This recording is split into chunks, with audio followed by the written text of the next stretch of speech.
চাকুরি স্থায়ীকরণ ও বৈষম্যমূলক নীতিমালা বাতিলের এক দফা দাবিতে মহাসমাবেশ করেছে দেশের বিভিন্ন সরকারি ও স্বায়ত্তশাসিত প্রতিষ্ঠানের হাজারো দৈনিক মজুরি ভিত্তিক ও মাস্টার রোলের কর্মচারীরা।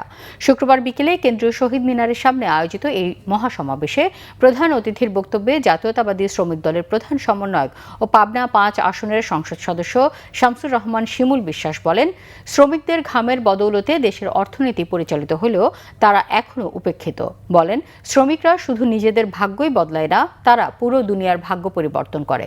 দৈনিক মজুরি ও আউটসোর্সিংকে আধুনিক দাস প্রথা আখ্যা দিয়ে এই শোষণ বঞ্চনার বিরুদ্ধে সবাইকে ঐক্যবদ্ধ থাকার আহ্বান জানান তিনি।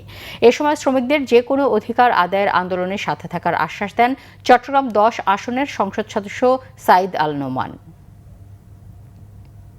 খাল থেকে চামড়া প্রক্রিয়াজাত করে, যারা চা উৎপাদন করে, যারা গার্মেন্টস ওষুধ কারখানায় কাজ করে, যারা কৃষি পণ্য এবং ক্ষুদ্র শিল্পে কাজ করে, তাদের উৎপাদিত পণ্য পৃথিবীতে রপ্তানি করে বাংলাদেশ দ্বিতীয় আয় করে।